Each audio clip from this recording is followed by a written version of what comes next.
arang kok pengendang wedok ki arang. Sok ngendangi aku ya Nur. Iki lak cedhak Hari Kartini iki mesti akeh sing do golek pengrawit wedok, dalang wedok mesti akeh. Ya. Lakone iki Sukiyati. Duduk ning ning ning ning nong nang ngong.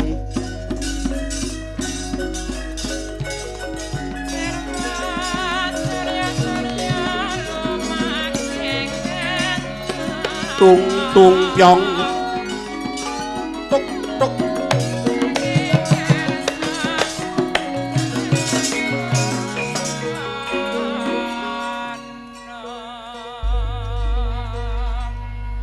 wis saiki munio ngantek sak murahmu wis nyindeno ngantek sak mumetmu wis tak sekarep pun pinten dinten sampean teng mriki nembe kala wae enjing yung jan. oh wis dina sewengi Kangge wingi kula pun matur kepruk watu dadi mboten saged sowan mriki.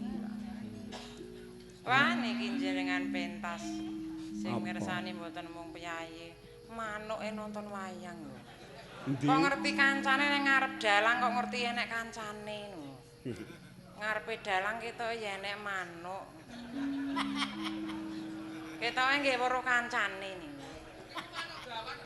wong manuk kok gondol salak iki apa ya Lah nggih. ora enek manuk gondol Ning salak manuk niku nggih pun ketoke manuk wedok, anak-anak endhog pun loro ngoten kok. ora ngendhok wis suwi ora diopeni kok malah ketoke ilang Napa parang kula pejahi kemawon. wis ora kae lho sing kagungane Mas Heri kae mung areng ngenteni sok kapan apa engko bengi apa kapan mbok menawa metu kutut manggung Candra Lukitan iki kae arep engko anggere wis tekan ora keteko ngono kae Nah kula mboten wani manuke mriko mboten sak kula kudang malah pun sok tangi dhewe. wah Kese niku uyah wene ngeten ketoke nggih bubuk nglipus ngoten ning pun jam 11 munggah kok malah manuk apa golek kletik-kletik manuk emprit. lho emprit aku ero dhewe Kenapa darak ideg kuku wong piyayine samono ketoke emprit kae. apa manuk sing mbok ingu kae to Ning beda manuke Pak Dewi Ladala. apa Niku sok nggih emprit sok garuda. ha wong sing mbok nguneng omahe tengkek buta panganane batang Lah ngene niku malah kekarmane. nggih Nggo kletik-kletik. niki nggih anu kok Mbak kathah kanca-kanca kula kos rumiyin nggih sami rawuh Mas Larno Mas Jarno Mas Tono kathah do rawuh kabeh Mbah mongko adoh-adoh daleme Mas Tono ki 6 kilonan saka kene ya rawuh lah kok kangen-kangenan kok monggo mangaturi niki wau pundhutane sambil kemangi sing siji Ki Cengkuh Supardi supados mangke anu ngaturaken ugi lagu antong-antong mangke nah saniki sambil kemangi rumiyin nggih ingkang ngasta kendang Dik Yoga ponakawanipun Mas Heri pundi ingkang asmanipun Dik Yoga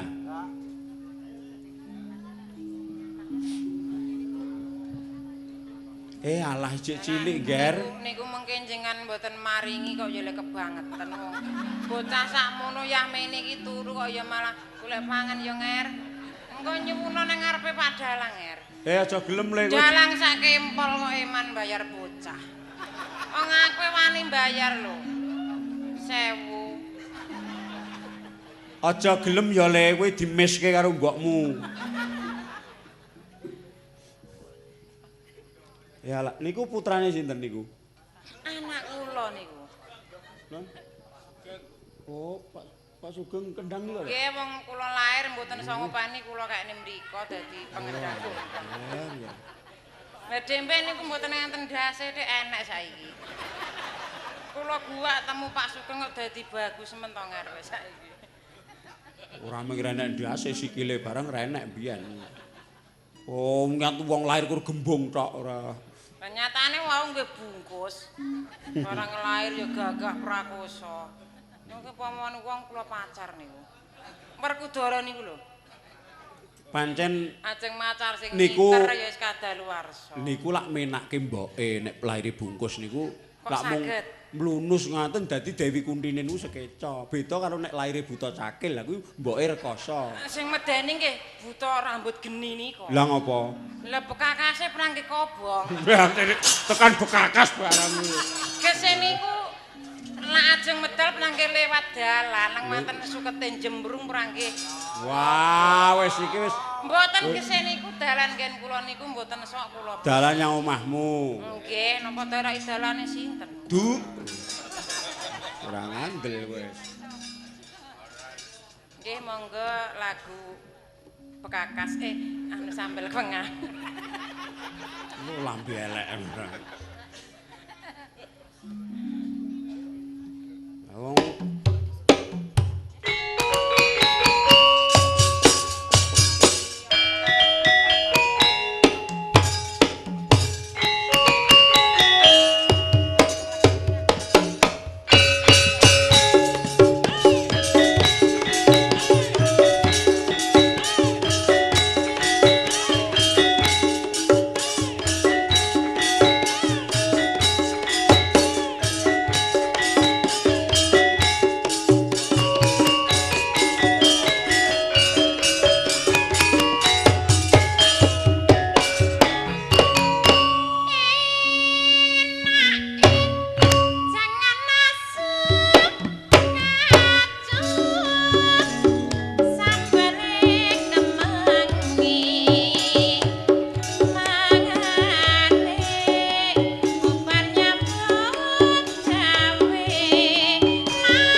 Lah semono sisa golek dhuwit to, lah.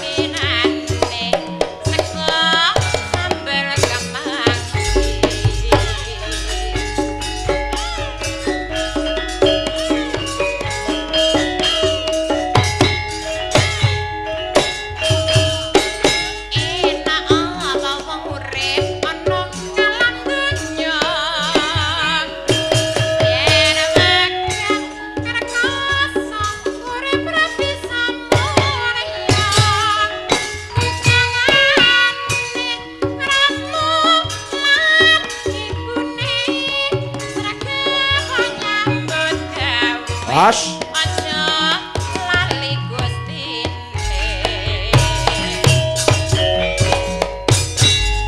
Aduh, duh. Pripun kendangane anak kula yoga?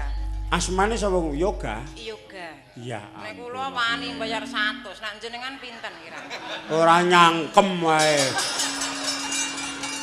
Sirku golekne pangan kowe nger kok ya ora tudun. Mbok kowe iki bral-bral ngono ora kancane nggo korban. Wong saploke nderek jenengan malah grobok kula ilang ngoten kok. Dereng Syukur. tuku sepriki. Ora kowe mu kelas pira? Niku to. Nggih. Kelas pira nger? Oh, ponco meneh. Kelas 5. Ah, ya ampun nggih. Endi bocah endi. Nya, kene. Aja liwatke Sukiyati ndak dienggo nyaur utang wah. Payah. Sing 2 20 mbokmu ya. Wis ora. Sirku aku ya nembung ngono rek. Engko anggere sesuk-esuk bocah kuwi mbok cegat tak kwekrek kowe. Ampun ngekrek dik ngirung pulih arep ngekrek neh. Pulih karemu ora karemu. Mboten cah kekrek nggih pun anu dhewe. Lah, ngopo meneh? Ha wong sambel kemangi cakepane kok rokok nglinting dhewe kok. Lah mengke mboten Demben duwe. ning Tuban kok njaluk rokok aku sinden kok udut kok. Lha njaluk aku kok ya mesti nyun rokoke Mas sing bakone teng jaba ngono iki. Lah nggih wong klon biasane rokoke cerutu kok diparingi cempakan. Apa nggih krasa wong biasane cerutu niku nggih semono gedene lho. Cempaka terus kula njaluk sing ngrebab malah samudra. Waduh. Malah ora nek mereke babar blas. Dan Pak Dewi dalan iku. Niki. Jane sing bela dalan iki sing ndi to jane? Niki lho. Ndi? Wow. Oh alah. Napa wau Bu? Macan ucul kok pancen nyoto kok bela dalah. Lah kuwi ora ngerti kok. Kuwi mau lagi bawa apa nggirong kuwi mau. Kuwi mau karo nyokot panganan mau lho. Kuwi lho. Mboten ngaring lirik kula lak benik kula wau nak ucul dadi kula ku lak nggih nggawa gong mriki niku. Kudu nuthuk wae ketoke. Dadi barang kula dudune gonge wela dalah.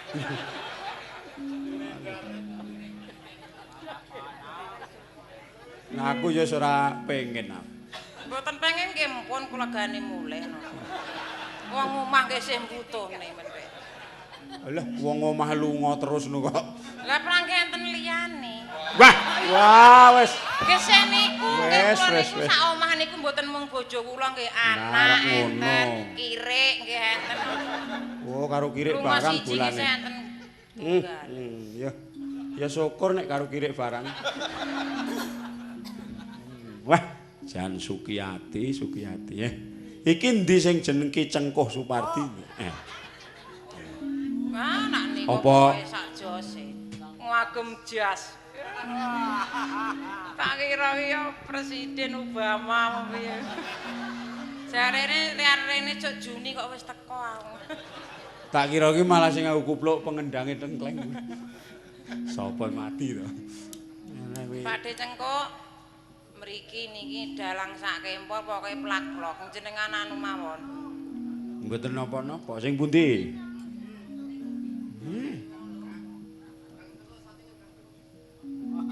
Oh nika to. Oh. Syuting Mas, pokoke Argos Dayu ki pokoke wajah jelek jadi bagus. Dadi kaya Pakde niki ya luwih parah di syuting. Kok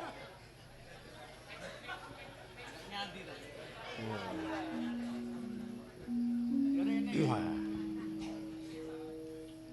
Kok nganggo jas kaya Ruhut Sitompul to.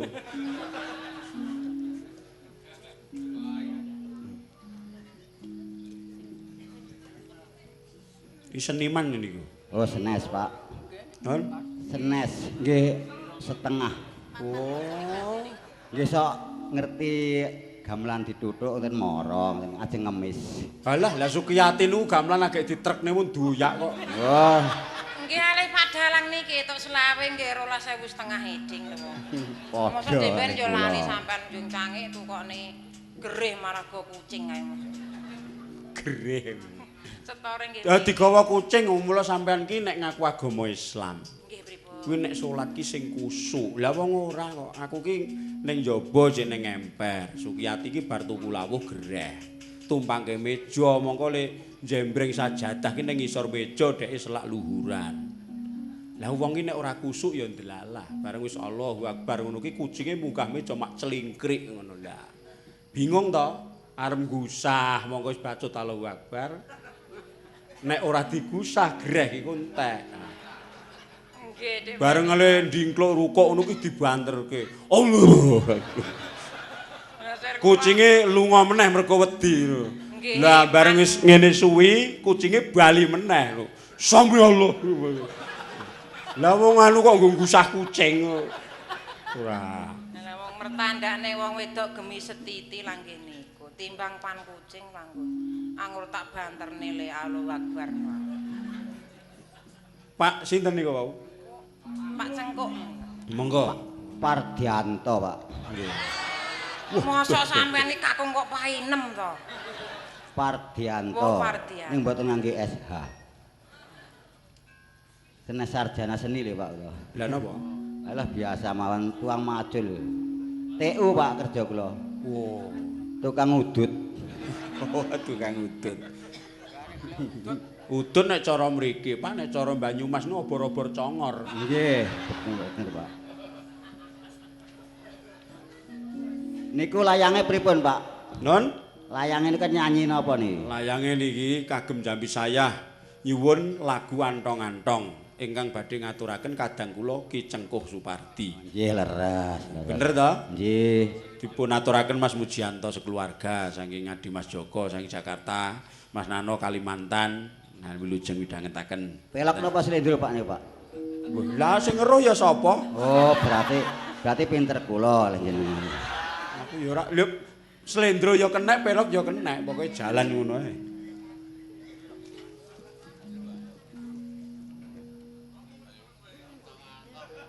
Nyanyine rada ngetan mriki, Pak, mbok menawane sing ngeki dhuwit kula. Pun telas, Pak. Dereng lho jagong sing kathah nek pripun sampean niku? Sing telas iki duwite ngen layang mriki. Oh, nak jenengan mboten gadah munan. Aku Dalang nyawer nggih kenging, Pak. sesuk. Mengke nggih, Pak. Non. Ndi ku mau piyayine ki ndi? Mriki lho, Pak. Ora. Pak Purba kula badhe tangut, Pak. Napa? Nak ngemis ngangge seni niku patut nggih. Lah patut niku walak-walak nggone, Pak. Lah nggih. Nek tenggen pasamuan ngeten niku nggih mboten patut. Patut mawon. Mangewaki to Pak kula. Lah mengke mboten nyawer malahan. Patut niku nek teng perapatan Bangjo ngoten patut, Pak. Oh, mboten patut malahan. Mula kok dugi mriku to Pak njenengan. Mula nggen kula niku wonten penyanyi campur sari tabrak truk niku nggih mergo nggawa mic tekan dalan barang ngoten niku, Pak.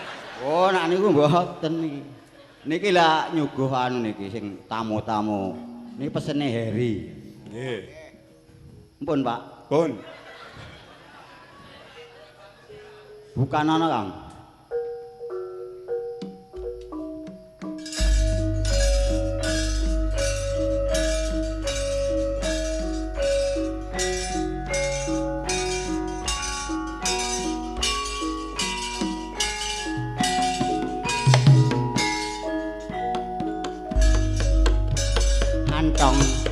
Antong caluk omah cilik cakruk tangan ngadung jaluk ajang godhong pincuk sing mburi bokong sing arep bathuk ora penak Sastrane apik tenan iki. Wah. Tiba apik. Nyawer ora iku.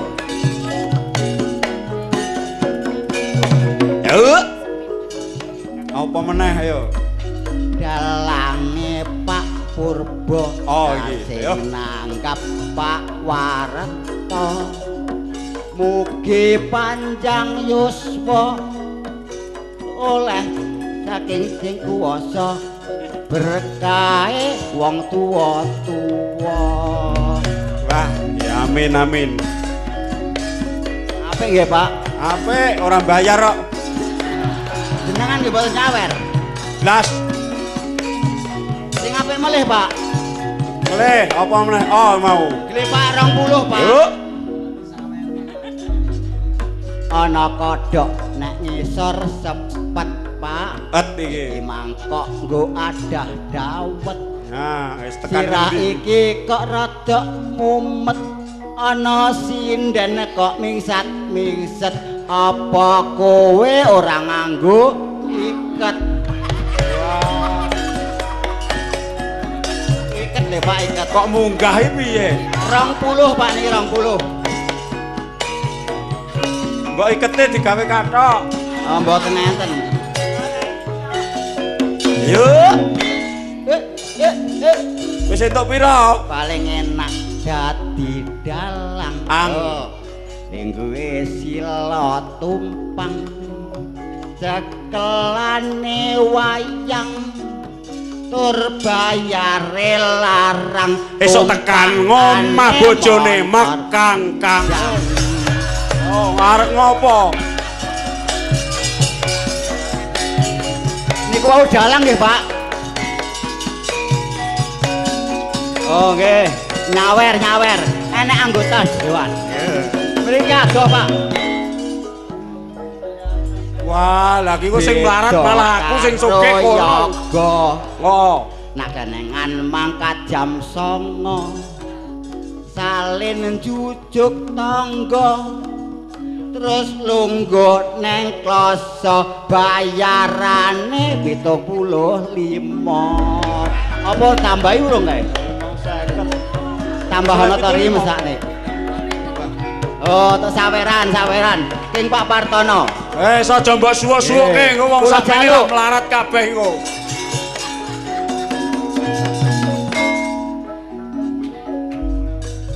Niki Pak Partono. Oh, tiyange tur sembodo kaya Werkudara.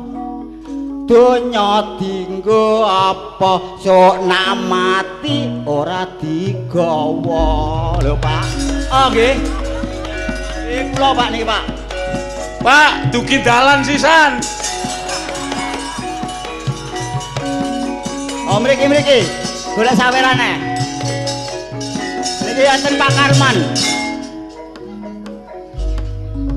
Niruna Pak Karman. Najan duwite jutaan tiap bulan tur gajian nanging ora eman aku nyanyi oleh saweran ndekan iki Entuk meneh jane. Entuk pun kok 150. Suwokno kok. Aja kok. Alah 20 kok.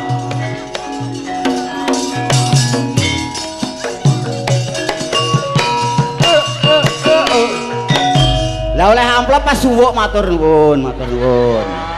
Kok amplop disuwuk dadi cangkemku ora ngomel wae. Ki Sukiyati. Anjir yang sange. Sampeyan ki kudu ora ketang 10% napa. Niki ya aga nggih do meri. Krungu Pak Cengkuk kula ya meri lho. Ngono ya itu 150 lho. Mongko sing nyiter tangan ngantek kukune potol kek selawe iki ora ya. Iya to, Dik. Ya malah sedakep sampean gitu kok. Diungkuli. Ayo. Sak gongan wae. Engko nek ngantek sak gongan kuwi nek wong wedok sing muni 250 300 mesti. Lagune napa nih? Ayo siki teruske, ayo. Neno nen. Ayo kok. Ya apa iso ya? Ayo yuk. Ayo Ki. Ning mboten tibane sak senenge nggih. Sak senenge pokoke oleh duwe. Senenge mung yo ora enak apa-apane, Dik. Wah, lek mbok dongani elek sik ngono. Awas. Yuk. Neng Semarang neng Boyolali weruh kethek sak kodoke kae wong lanang watak kemaki gawa kurere nek rokoke. Sik. Oh kurang sak gongan. Kote. Terus sing arep menehi abyak duit nyang kowe sapa nek kaya ngono ki? Mboten nggih mpun mung ora nang apa-apane Dik. Kok sak senenge mung cakepan men Dik. Ora perkara cakepane, kowe iku wong saleh 3 kok kowe saleh 2. Lah loro areh 3 ki pira? Lah ya le panca. Sing ngiringi panca wigati tiba 3 tiba 2 5. Pas. Wong nut kok disonji lho. Kowe iki jane sinden apa prewangan kowe iki? Nut disonji. Waduh do nggih matur nuwun nggih. Ah ketoke kok rada wengi ya. Engko neh. Engko nek gara-gara nah. Heeh. Heri arek turuti. Gemben ki wis tak kei kijangku dituku kok kei. Ayo. Diwale ngenyang drindil. Sapa Heri kuwi le ngenyang kok boko 500. Lah iya. Ora wurunga ya aku mayang ning omahmu Her. Dadak ngenyang drindil. Using dupa kumelun gening kentyasang begit kawengku sagung cacahan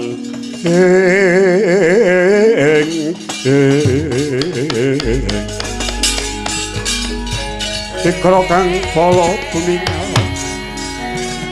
rang tampo samyon etani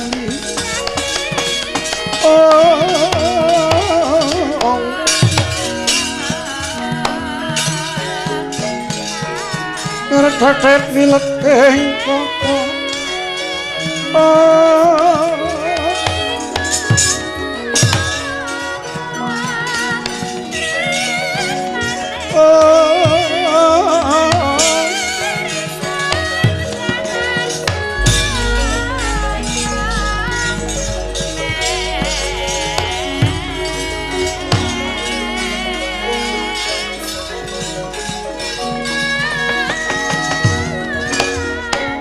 Dewasan ingkang wanci gumanti ning dina sasi miwah taun. Sangya para sata Kurawa ingkang saya dangu saya katon cendalaning patrap nistraning budi culikaning tanduk. Nalika samono Risang Haryasuman ingkang wis kumawani nglengser kalenggahane Kyai Patih Gandamana dan petenah nganti dadya perang gegempuraning antawisipun negari Ngastina miwah negari Pringgandani. Risang Patih Gandamana kaluweng tinablek sela ageng-ageng saking inggil datan bisa ebah suprandene datan anala ingkang tumama ing becik yang manon maha adil angayomi dateng titah ingkang datan nandhang kalepatan bauta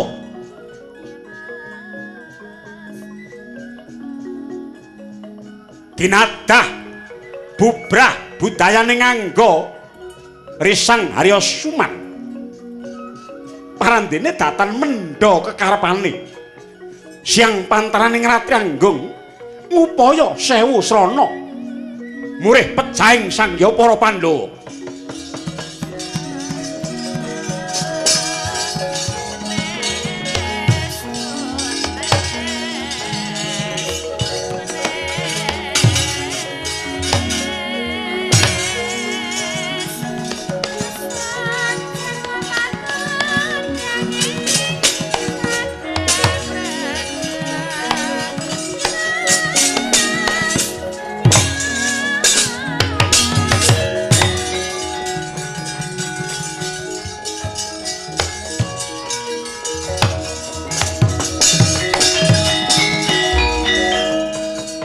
Manganjur lampahing angin guntur agraning arga Gura-Gurnita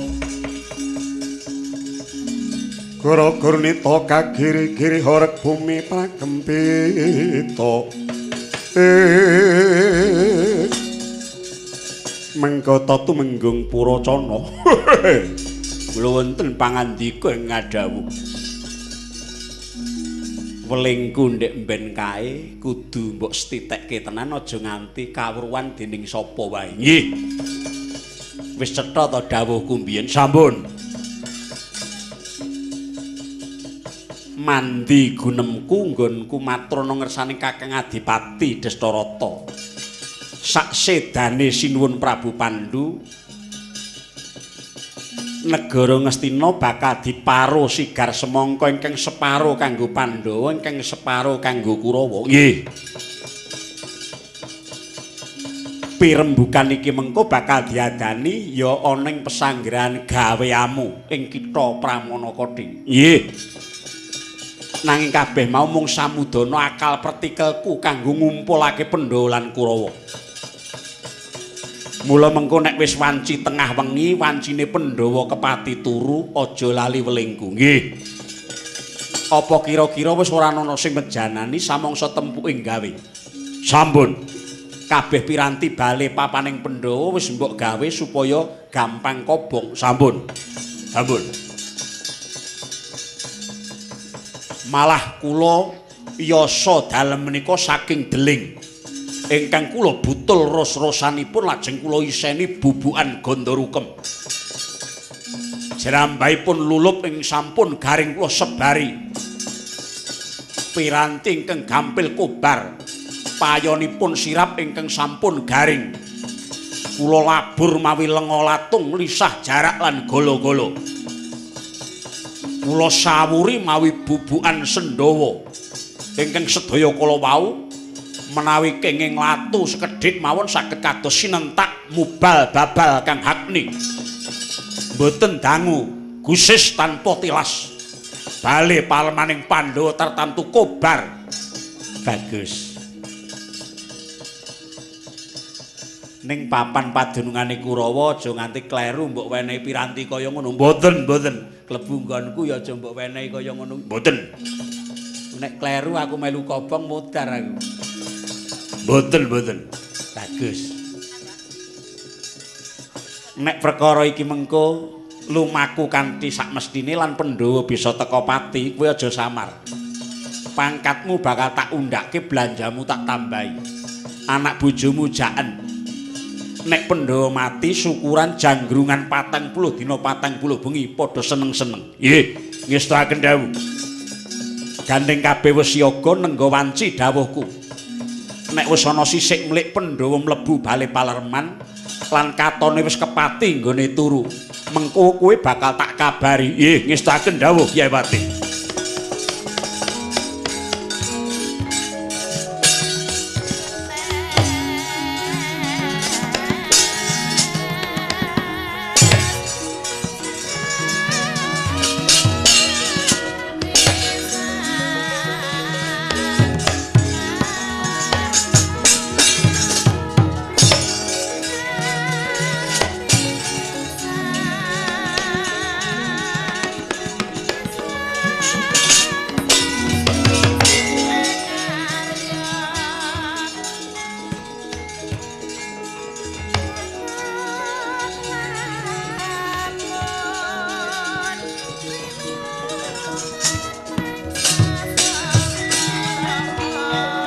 Mawiknam astuna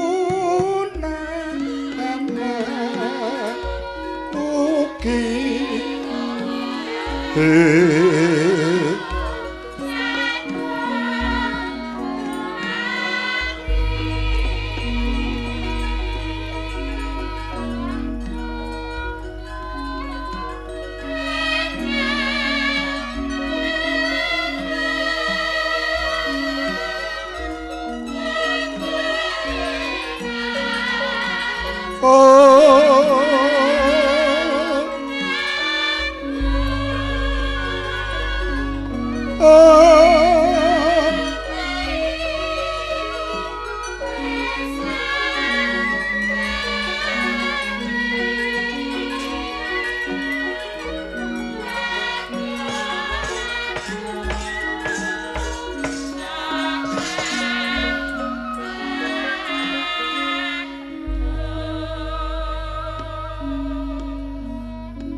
Adikku diadikku Widura, kula wonten dawuh pangandika Kakang Mbok.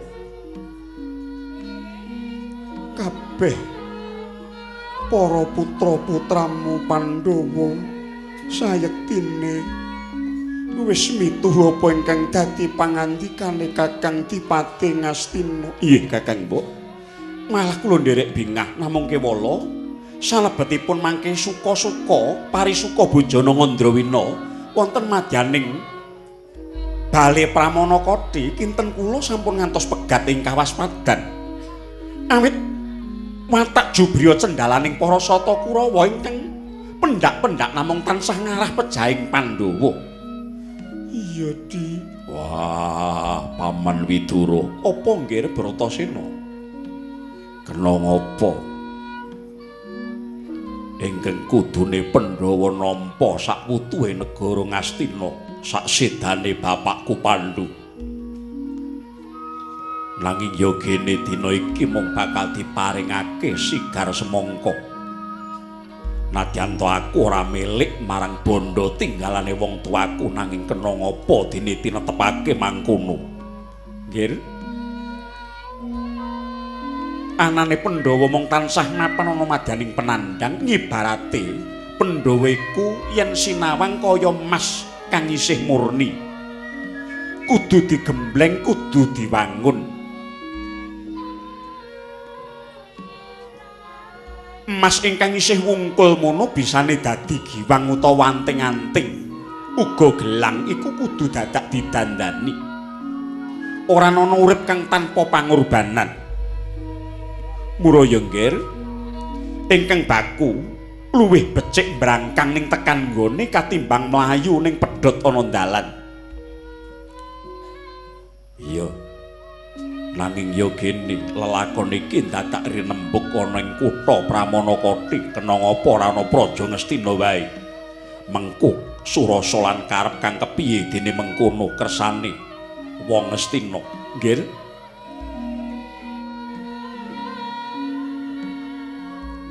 Awakira ing Ngastina sugenge minangka ratu wakile Kaka Prabu Pandhu Dewanata.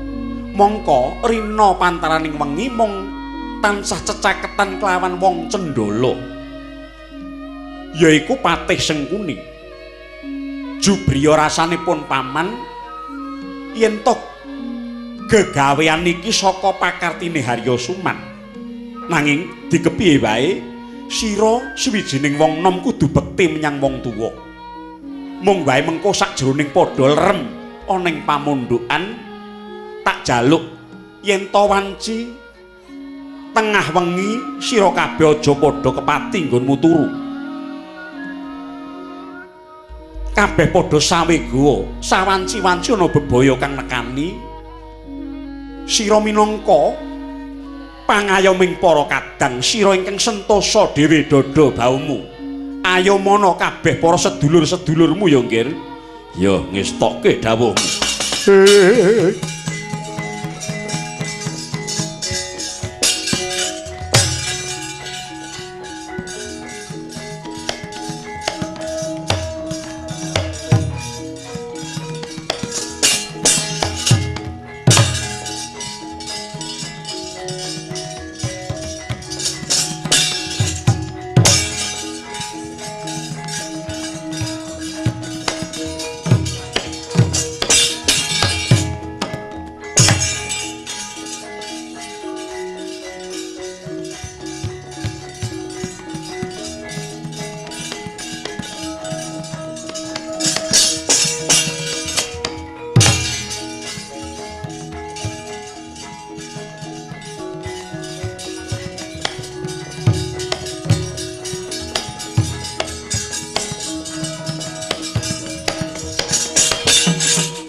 Panudya utama ngambar arum matuning kusuma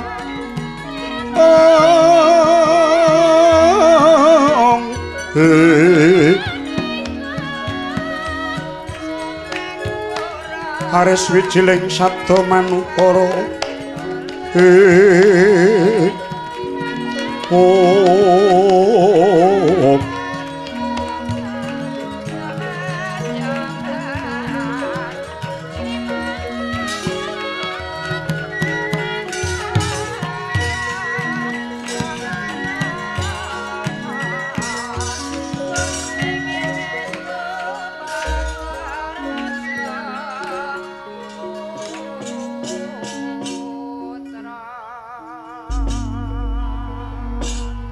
pangabekti kula mugi konjuk sandhaping padha paduka pipi. Iya Kurupati tak tampa gawe gedhe ning atiku pangestunipun ibu. Tampanana kula. Nggih kapundhika jimat paripik. Nggih kula ngaturaken kasugengan rawuhipun wonten ing Pramana Kadi Tinayu. Patih Sengkuni ya. Wah, yo kene. Nggonmu nyubya dulurmu Pandhawa nganti kliwat ukur. Panganan makendung-kendung nganti kaya gunung. Semono akeh bakal mbok wenehke kadang-kadang di tekatipun Kakang jroning sapatemon kekulawargan iki aja nganti ana rasa pangrasa kang kurang kepenak. Anane muhung ayo padha samat sinamadan manunggal. Sadurunge pirembugan ayo siadya aja ndatak nganggo wigih ringa-ringa dirgama sangga runggi. Apa ingkang tak sugatake ning kene tumuli ayo padha didhahar bebarengan. Monggo to Raden Ayu, sampun ngantos wonten raos pakewet. Bratasena wis kaya adate kae ora susah pekewuh. Ayo. Dasare kabeh wis cumawis nggih. Nggih Puntadewa, nggih Permadi monggo nggih. Muni nggih paman ngaturaken panuwun. Inggih paman ngaturaken panuwun. Bratasena Rahapana lan Turutana ingkang dadi katresnaning sedulurmu tuwaya nggih. Yang lunging gadhong malengkung ler kawersan pindha keswalukar sang pangawening dwija lunging kadhep kumelap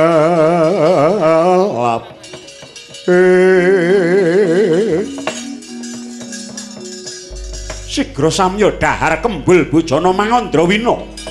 Sangya para sata Kurawa miwah Pandhawa. Katon memani sing ulet Kurupati sakurawane.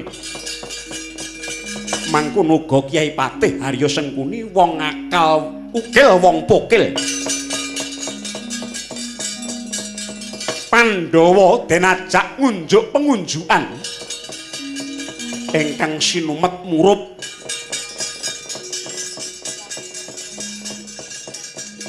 Puntadewa Permadi datan sagah parandene Sang Bratasena gineret dening Sang Kurupati den dublak gendul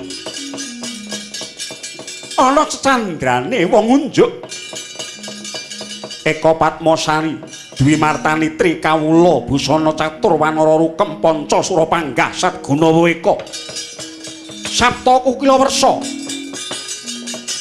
Hasta Cacara-cara Nawa Wraha Lupa Dasa Raseksa Wangke nadyan ana pilah-pilahane dhewe-dhewe parandene datan kasduan nuruti panjaluke Sang Duryudana mungkin Arya kemu kewala risang Bratasena api-api dawah nuntak ing Bantala lumarek ingkang wanci saya dalu sangya para sata Kurawa rame gumuruh keplek kecek gadu kopyok Pandhawa samya sumire anut Balang Netra ingkang ibu Dewi Kunthi manjing paperman wancine wis lingsir dalu kaya dadya datanana ingkang samya nyabawa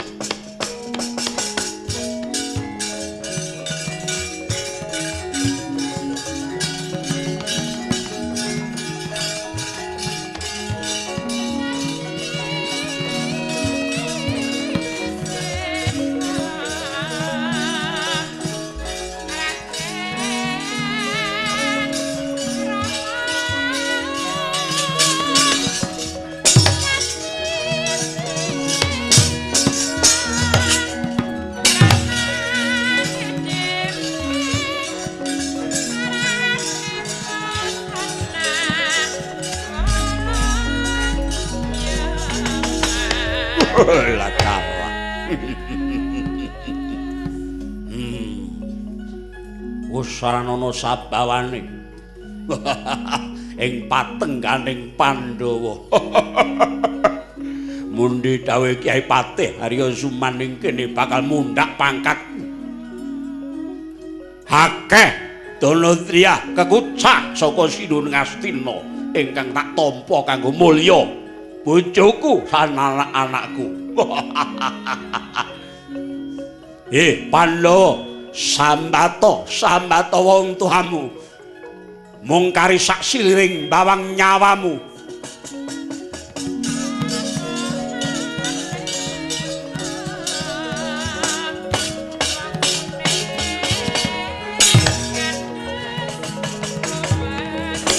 Kocap-kacari to nalika semana. Lingsir dalu dasare. Ing mangsa ketiga hawa kekes angin sumribit handayani rasa tintrim. Dedep tidem tatanana sabawane ingkang kapiyarsa mung pangriing jangkrik upa miwah pangeceking walang kapa. Dewi Kunti miwah Pandhawa wis manjing bali Palereman. Auto dipiwus wetawis dangu.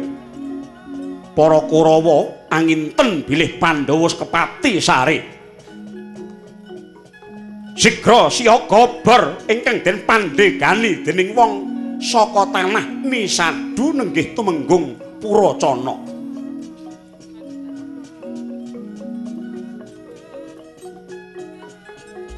Sinabet kang latu be murup mangalat-alat gumrubuk suarane ngobar bale kala-kala.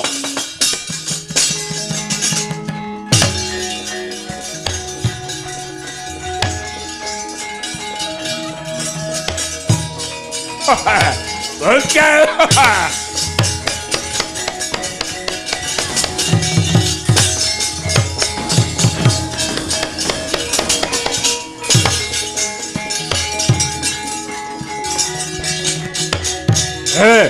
Kobong. Lah, kobong.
Bratasena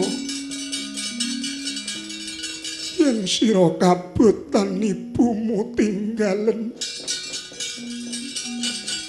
aku tinggalen ana kene waton sedulurmu kalih saka bebaya geni kula. Wah, Babu Kundi jambaken rambutku rangkulen pundakmu tak lumpatane geni iki.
Kaya ngono kuwi sing tak jaluk. Geseng dadi awu Pandhawa mati. Sepira karosane Bratasena ora bakal mindho gawe mungsuh geni mangalat-alat. Tentu pecah. Bagus. Puracana kula. Anak bojomu tak timbali ngadep rene. Nggih. Omah cacah telu ingkang mapan ana pinggir kutha tak paringake menyang kowe. Nggih. Uga kanggo anak-anakmu. Wah, matur sembah nuwun. Kejaba saka kuwi redana ingkang mrasethithik cacahe. Nggih, ngaturaken panuwun. Ning tlitinen dhisik inguken, mengko mbok menawa Pandhawa isih enek sing urip. Mboten wonten. Urip ki dlajate apa? Mungsuh geni kok urip. Merga Pandhawa ki kadang sok nyolong pethek. Kula saged nentokaken bilih Pandhawa menika tetep pejah. Mboten pejah lho.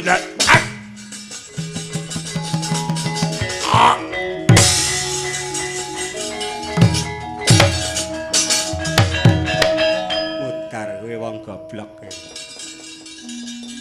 kowe sing gawe bali golo-golo iki nek kowe ora tak pateni kowe bakal miyak wewadi iki Purata.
Pangramyan ingkang sasangka kumiyar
rem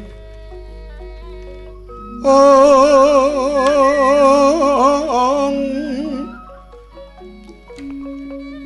kembang popong tara tebang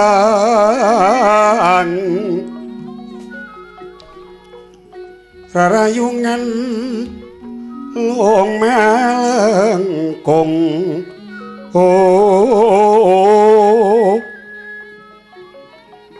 tumelong rumambat ing liyan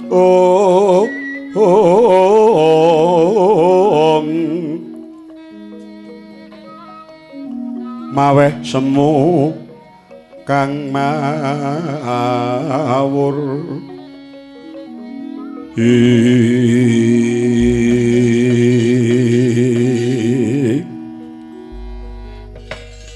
Hong ilahing awig namastu namasidan.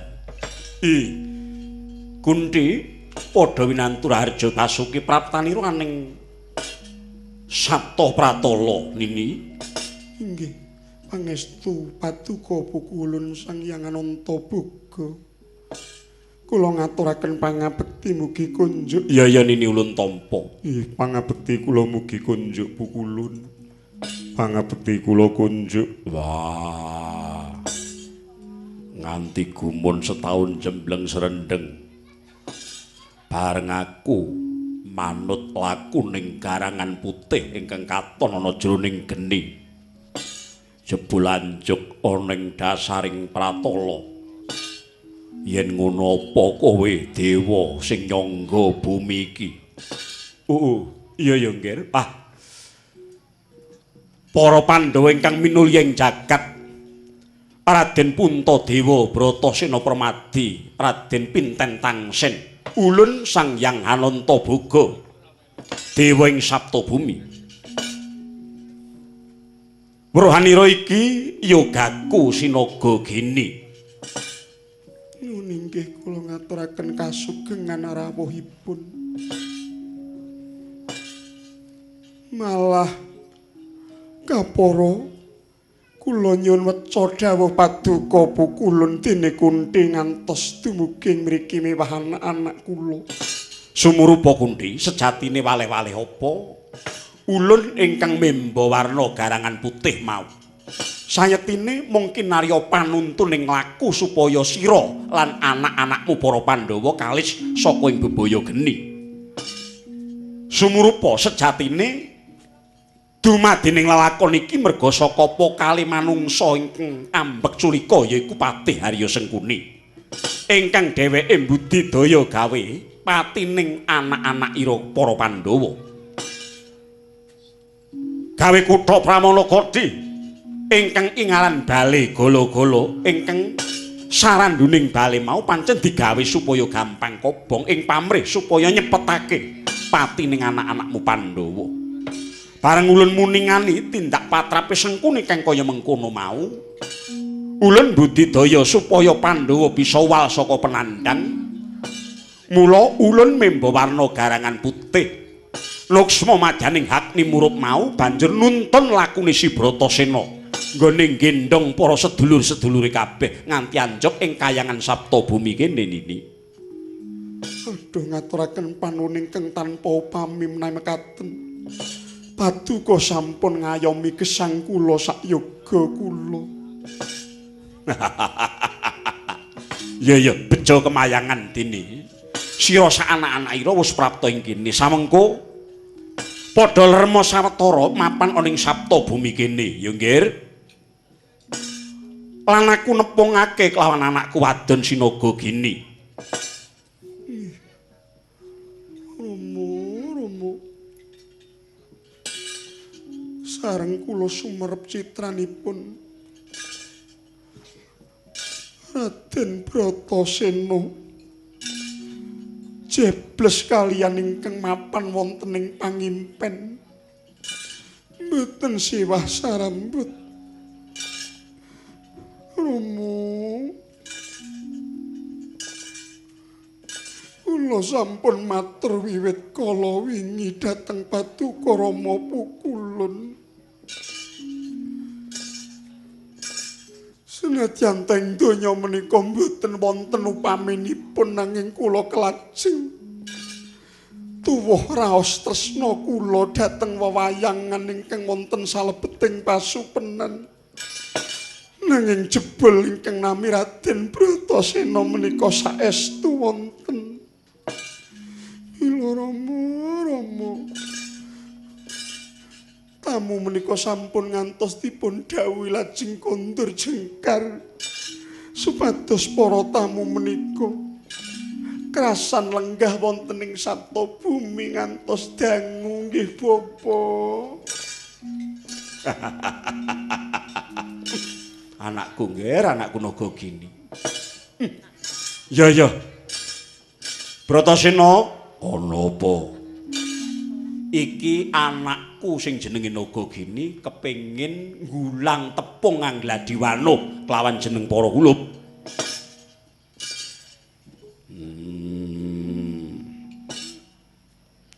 Sajeke uripku aku urung tau tepung karo wong wedok.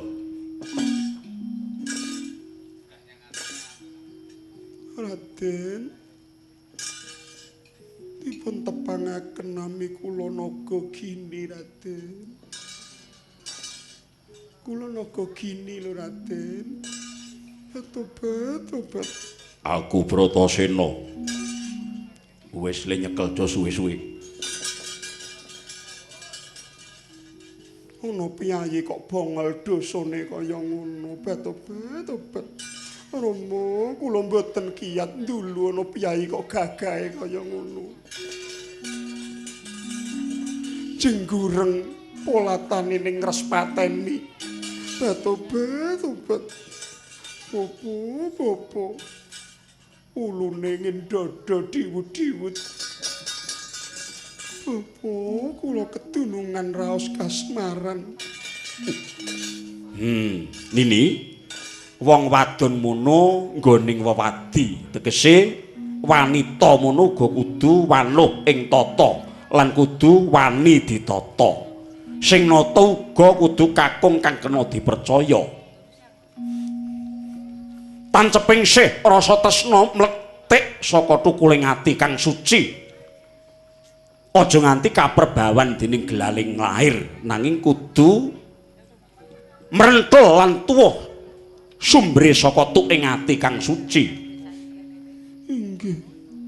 Nanging kados pundi malih cernyatanipun kejawi kula gandrung kalian priyantunipun nanging ugi gandrung kalian kadigdayanipun.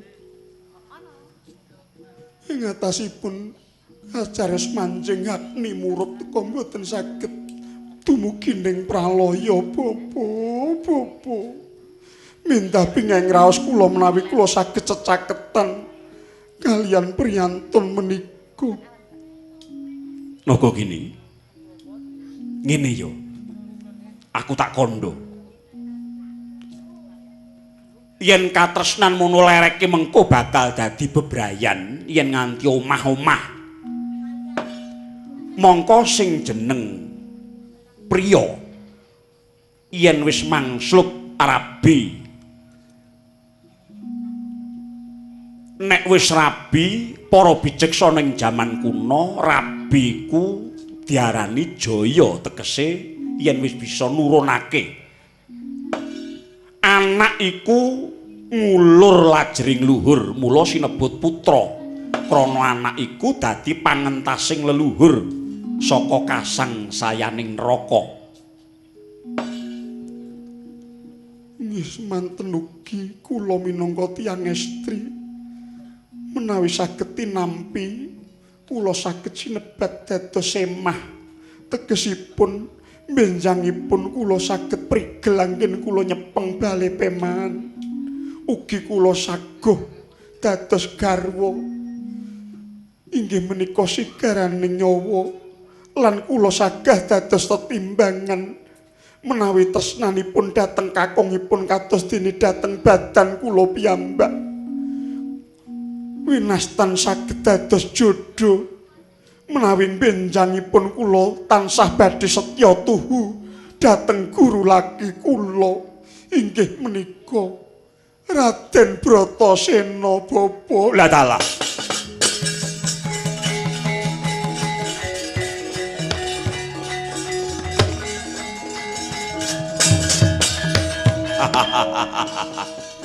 Nger Bratasena, ana apa? Kowe wis krungu dhewe ucape si Naga Gini. Nanging kados pundi? Kula lan anak-anak kula menika wonten salebeting penandang dene tansah dipun paeka pejah kula. Lan anak-anak kula dening Sata Kurawa.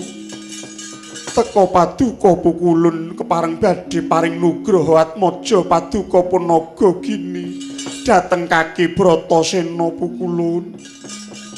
Karo meneh kowe pengin dadi bojone wong klambrangan. Aku kuwi tanpa dadah, tanpa pernah. Kaya dene mendung kebaraten ning ngendi tibaku ya ing kono dunungku. Piye Naga Gini? Pukulun, katresnan menika uruping jiwa luhur mboten kenging disuwun, mboten kenging dipun tampik. Menawi kula wurung suwita dhateng Raden Bratasena, kula kawangsulna dhateng kasuwargan. Menawi perlu kacemplungna dhateng neraka ya manike wala bapa. Lah dalah